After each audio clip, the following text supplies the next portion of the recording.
Hi, Sean. Welcome to Comp and Coffee. Thanks. I'm joined today by Bill, who's thankful for being here. Yes, he is. You can already hear Katie. Hey. And we have a special guest today. We have Dawn Dugan on the phone with us today as well. Dawn works with us here at Pay Factors, but Dawn is an expert in the topic today, which is the gamification of comp. Dawn, welcome to the show. Well, thank you for having me. Thank you for being here. I think this is a really interesting topic, right? We hear about gamification in a lot of areas right now. Everything from apps on our phone to people on the benefit side of HR probably hear about this a lot. I wanted to talk about this more on the comp side today. Let's level set though quick. What is gamification generally, and how does it apply to somebody's compensation? Sure. So basically it means including game elements and principles in non-game situations, in fun, situations in order to encourage engagement, participation, and productivity. So the word itself, gamification, is relatively new. It was added to the dictionary in the 21st century, but the concept has been around for a while. So even as far back as Napoleon, he used gamification, or a form of gamification, to get his soldiers to perform, and awarded them medals off of his own jacket as prizes. So we can sort of add the same thing into comp, gamify certain aspects of a person's job to increase their motivation, get them to have a little fun, and meet certain goals that you want them to meet. And is there a similar thread here when we say, one of the other terms we hear a lot is behavioral economics? In your mind, are those two things fairly similar? Are they different?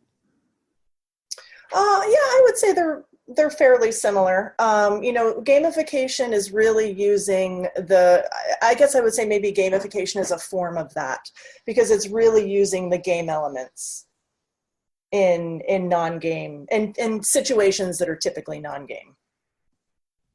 All right, we'll get more detailed into this, but I'm curious.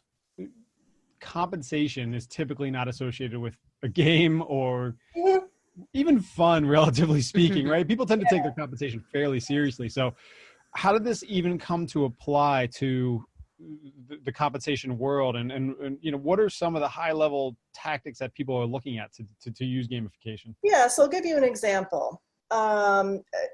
You want your people to attain your goals, to attain their goals.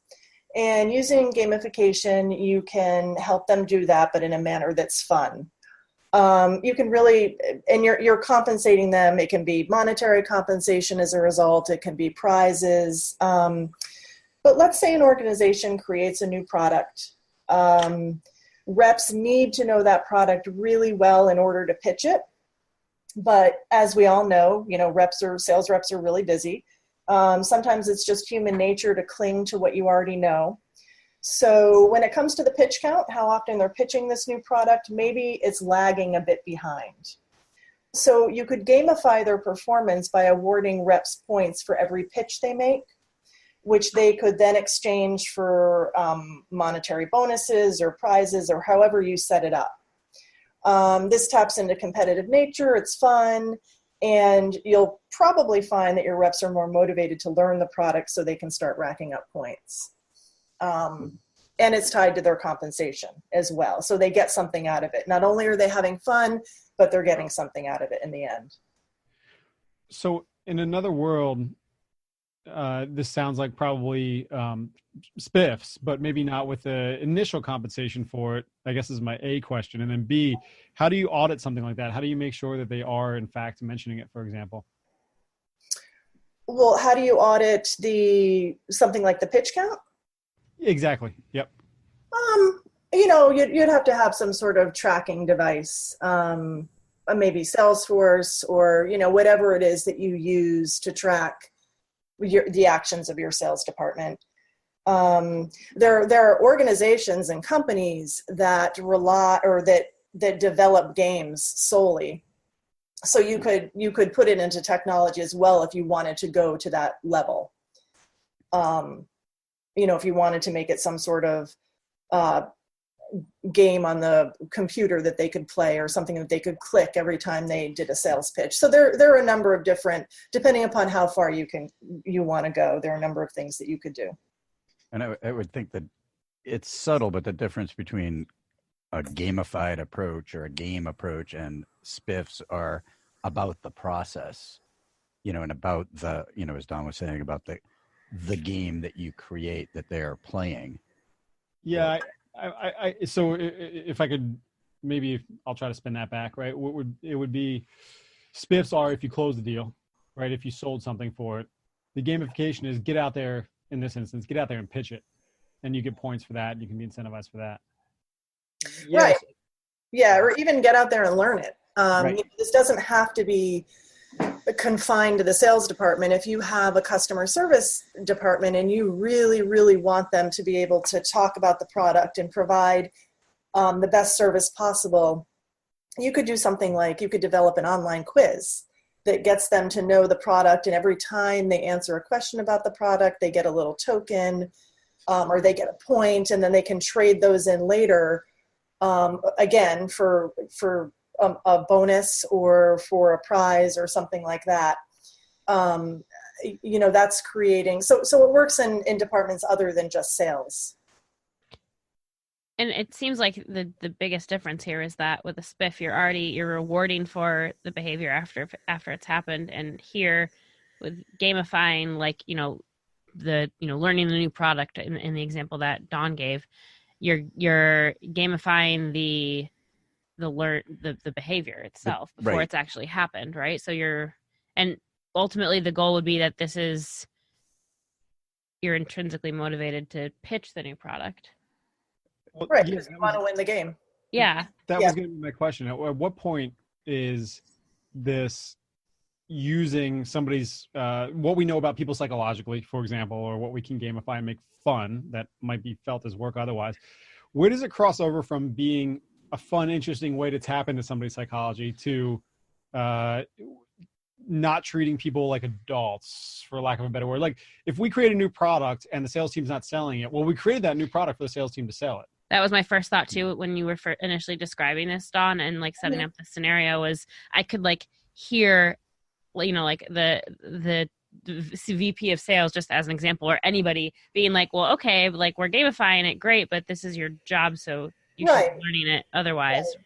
Yeah, right. I mean, it's an extra thing, to create fun and to motivate and to just kind of inject that competitive piece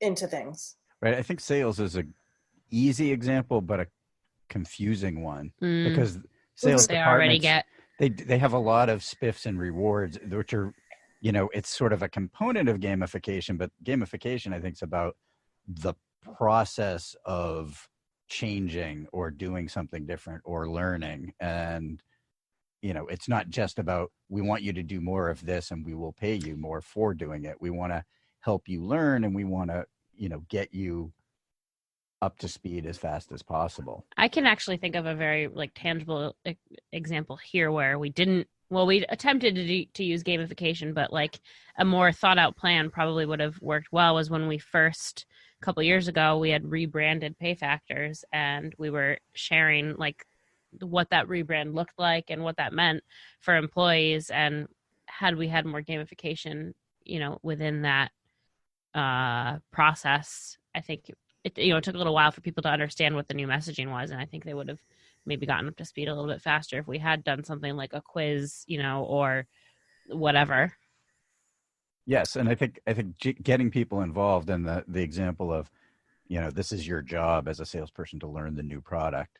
That's fine. But I think what Dawn's talking about here in gamification is a way of making it more fun and easier for them to learn. And it's, it's a departure from sort of old school, you need to learn this and do it because that's your job. And it's, ultimately it's like carrot versus the stick, right? Right. Everybody's winning if you set it up right. And I think that the challenge, reading between the lines of what Dawn was saying, or listening between the lines, is the challenge is, how do you set something up in a way that is appealing to the target audience, the sales team or whoever, to get them to play. And then to Sean's question, how do you build the game? Is it just, a leaderboard posted in the, VP's office, or is it an online interactive tool? Like, is it Fortnite for companies, or people are, seriously, it could be, but I think that would probably depend on your audience, right? Like whichever one is more effective would depend on your people. Well, one is inexpensive and quick. True. And then the other one is much more complicated and requires a lot more care and feeding to keep it going. Yeah. I'm going to just pause here for a minute with your Fortnite mention. Bill, if people listening out there, we are just about to announce CompCon again, and I'm doing a shameless plug here, but here's my pledge to you. Bill will floss. Bill will floss on stage at CompCon. Can you imagine? Yes, I'll bring my dentist with me. If what?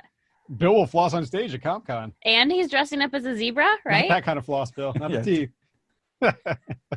Aren't you also dressing as a zebra at CompCon? There's a lot of promises. He will floss as a zebra. Perfect. And if he doesn't, Kim Crayson.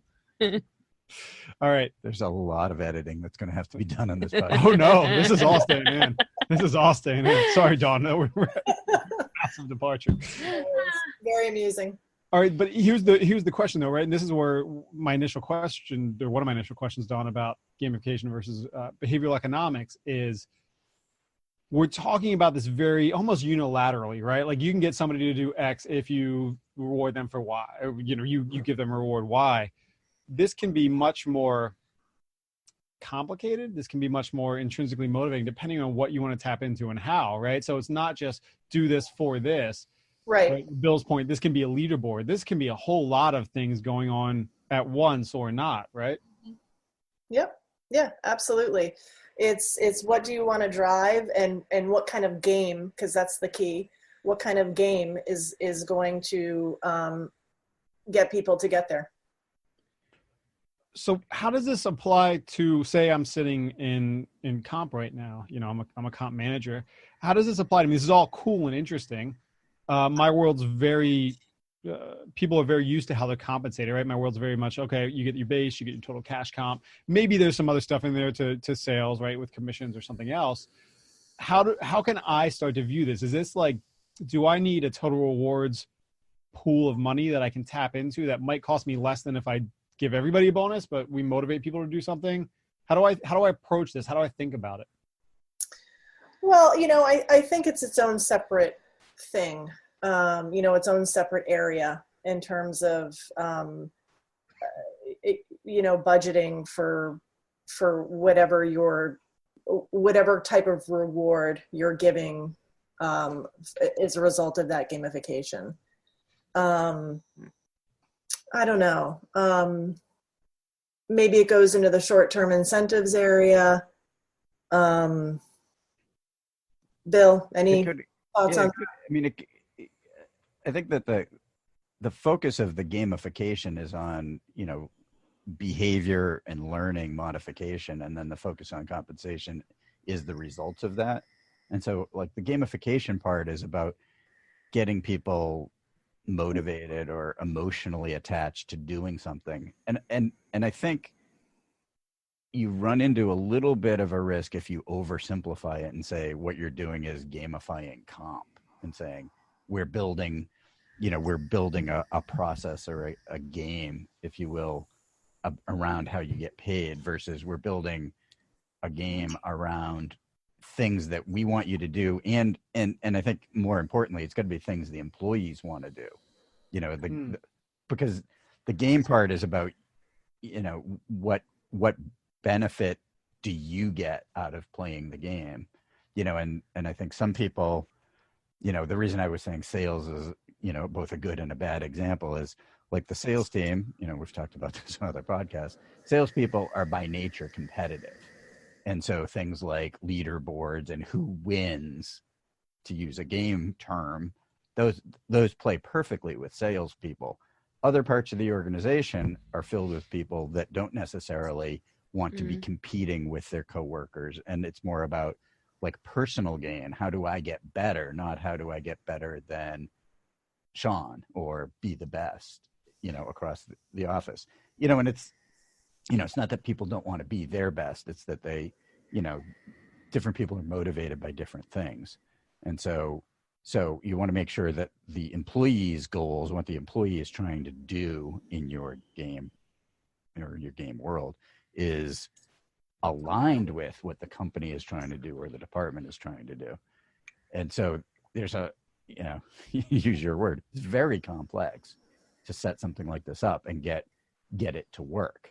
Which is probably why you don't see a ton of it, right? Right. And I think you have to start as a collaboration across the organization. It's not just a comp thing. It would be comp and talent management or organizational development and whatever line managers, because it's not a company-wide thing. Although Katie's example was a great one of company-wide thing. You want the company to understand corporate branding and corporate positioning, and so you can build training and quizzes and games around that. Participate in company initiatives. Right. And I felt like that example also was like something that you should do, but I could see someone being like easily putting that on the back burner. Yeah, too busy. I'm, what I'm working with and what I've been saying about the company works for me, so I'm just going to keep going down that route. But I can get a prize, or I can, you get a badge. I mean, in the college world, it's like, you get a T-shirt. I mean, that sign up for a credit card, get a T-shirt. Yeah, exactly. Yeah, that was big. Anything for a T-shirt.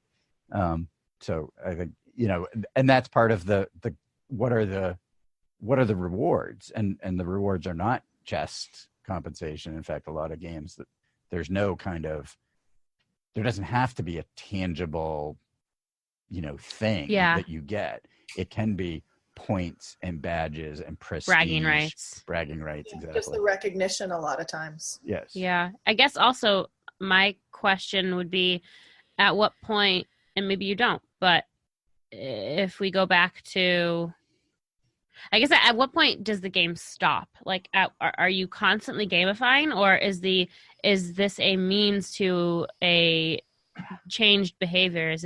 Are you extrinsically motivating them initially until the behavior has changed and they are then intrinsically motivated? So I'm giving you a gift card to Amex as the extrinsic motivator, and then eventually, like, you just want to do that. You just want to talk about the brand in the terms that we're now using, to use that example, because that's just what you do. But at first it was, you're doing it only because you are getting rewarded for it. So I guess, like, how long are you baking that into your game from the outset? Sort of playing into my hand on the, it's very complex, and what it requires work to set it up. You can't just say, let's gamify. And then probably constant monitoring and modification, right? I think, yes, probably. Absolutely. Are you getting the results that you intended? And tweaking, like, you can't let it be static. But I think it's what's it? Khan Academy, the online learning. KHN Academy, yeah. Yeah. They, I think that they're well known for this kind of stuff, and they do both. And so there's a finite end to a game where if you want to learn whatever. Coding. That makes sense. Coding, you want to learn Java coding, and you want to get like a first level certificate, showing my ignorance of how Khan Academy really works. That is you play games and you interact and you get to a point where you have achieved a certain level of knowledge, and that's it. You're done with that. And then you can sign up for level 2 or whatever it is. But Khan Academy itself is, a massive gamified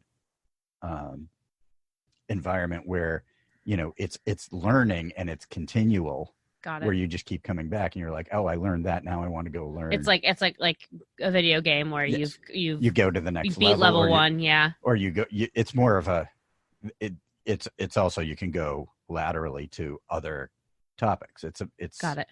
But the goal is to continue to hook you into either going deeper in that area to the point where you're an can't expert anymore, or you're right, or continue to go more broad and continue to learn more things so that you're engaged. Right, and the idea is that you are now like hooked on learning or hooked on phonics. Hooked on phonics? For the old folks here, old folks and Katie. I'm glad I'm not already living in the old folks category. Thank Thank you. I appreciate that. This is a very weird conversation. But wait, my next question then is more to Dawn and maybe to you, Bill.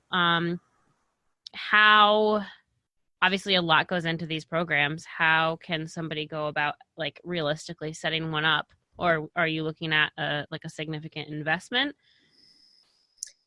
I think it depends on how deeply you want to get into it and how what your resources are and what your tolerance for complexity is. But basically you're identifying the issue and then you're building the game off of the issue. You could try building the game yourself if it was something very simple. The example that you gave regarding the rebranding, or you could hire an organization to build the game for you if it was a significant issue. And those organizations that build the games, they have ways of tracking and measuring the success of those games that we may not have on our side. True. So if I'm doing like a homegrown program, I'm only going to be able to get it to like a certain level. Whereas if I'm hiring an agency, or not agency, but a vendor who does this, they're going to be able to do a whole lot more. Yeah, I mean, it depends on how big the initiative is, how important it is. Is it something you're testing out? Is it something you'd like to try? Or is it something that you need to solve a problem and this is how you're going to solve it? And you want to bring in the best to help you solve that issue. So really what we're talking about here is this has to be a corporate initiative, and comp can help drive that, help raise that awareness, help say, hey, there might be better ways that we can incentivize people to do what we need to do. But it's not going to be at comp's discretion to say, hey, for the marketing team, let's gamify their bonuses this year and see if we can get them to actually generate leads, close deals, whatever it is. Yes, and it could also be sort of inverted when a manager or VP comes into comp and says, I need help building an incentive to do X. True. Think in the back of your mind, is this an opportunity to gamify? Is this something that needs to have, just a basic, core incentive program built around it? Or is this something that's better suited towards some sort of collaborative, social, game-based approach? And maybe it doesn't need dollars. Maybe it needs, the dollars go into the time and effort of designing the program. And puppies. Like we were talking about earlier. I'm motivated. Tell the audience what you're motivated by. Bill's going to give out puppies for Bill's going to release puppies in the office, and the more and the more puppies you caught, the bigger a bonus you were going to get, right? So I'm totally motivated. And what don't know that my husband would let me bring home more dogs. Bonuses. Bonuses. Yeah. So Bill, you just have to build it, right? As an organization, we get puppies. No, as the organization, if I get more, I see. There's a fatal flaw here. Yes. We get morale boost for a day with puppies. Yes. And bonuses. I like puppies. But wait, in all reality though, I feel like I can see how this applies to sales. I have a hard time understanding how this would apply to other teams. It can apply to any team that has any type of goal. I'll give an example. Let's say in client services, we're onboarding new employees and we really want them to learn the tool quickly. And obviously it is their job to learn the tool, but if we gamify it, we can sort of organize and track how they're learning the tool. Okay. And they're competing against one another. So, we have a lot of different generations working side by side in the workplace right now. And, that can be a challenge for HR and comp professionals because what motivates one group can not motivate another. Yeah. Boomers appreciate money. They also want to see a direct correlation between contribution and their rewards. Gen X wants work-life balance, and millennials, I think they want it all. So one great thing about gamification is that it appeals to all groups. It appeals to those, it appeals to competition. People like to see people like to see improvement. They like to grow and improve. Gamification enables them to see their own personal progression. Expertise, that's really important. We all like to feel competent. It makes us feel that way every time we win a token or a point. Third driver is recognition. So you earn points, you win a prize, but you also earn the respect of your colleagues. You earn the props and the recognition. Right. So in your, customer support example, like you can earn badges or, levels of expertise so that your colleagues know that you are an expert. And so when people have questions, they go to you. Go to Bill because he's super smart. Because he's got a lot of badges, or he's expert status. But not only that, imagine onboarding. You're onboarding all of these people and you're putting them through a formal training process.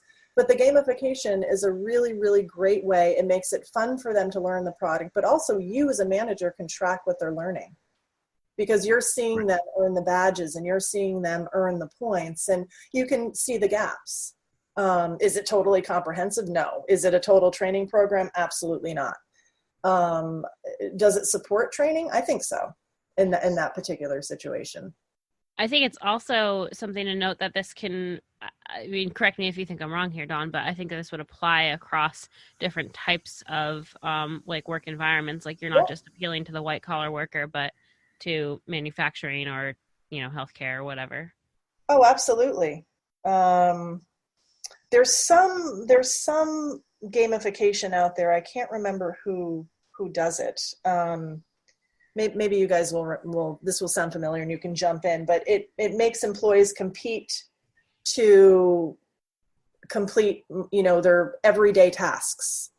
Chore Wars. I was gonna say, isn't that chore Yeah. wars? Yeah.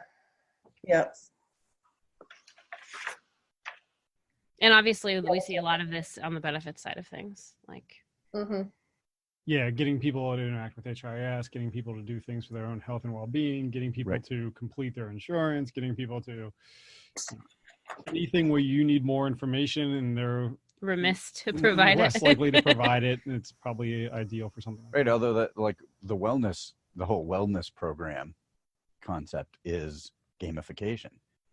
Oh yeah, 100%. Wearing your Fitbit, walking more, exercising more, and it's all less. tied to behavior economics. Right. Behavior change, behavioral economics to motivate people to do something they might not do otherwise. And it's also a good example of a non-compensation program where the employee and the employer have different goals, but the goals are well aligned. Shared interest, right? So the employer wants to save money on healthcare costs if they're self-insured. The employee tends to want to be, most people will say they want to be healthier. They just don't have the chance to start, don't know how to do it, whatever. Right. And there definitely is the social aspect of it, I think, within a wellness program. So you're saying you should apply that to here as well, right? What does the employer want? What does the employee want? Right? Mutually align those things, even if there's different effective goals at the end, but it's well aligned. Right. And what's the equivalent of a Fitbit for customer service? What's that mindset? I don't mean it literally, but like passively tracking in the background always type of thing. Right. That it makes it easy for the individual. You're not having to think of it. Yep. And it's like Boy Scouts and Girl Scouts have badges. What prizes would they like? Yeah. And what would motivate them? Yep. All right. Well, as always, thank you, Katie and Bill. Thank you, Dawn, for joining us today. Thank you, Tessa, for producing this. Yeah. Shout out to Tessa. Have we shouted her out yet? Introduce your last one. Well, I'm going to shout her out again. Okay. Shout out to our producer, Tessa Newell. Speaking of ways to incentivize, we will announce CompCon coming up. It is in San Francisco this year. It's on October 21st and 22nd. So go to compcon.com to learn more about that if you want to see Bill floss in a zebra suit. Try to get that mental image out of your head for the rest of the day. All right. Thank you, as always, everybody, for listening. We'll catch you next time.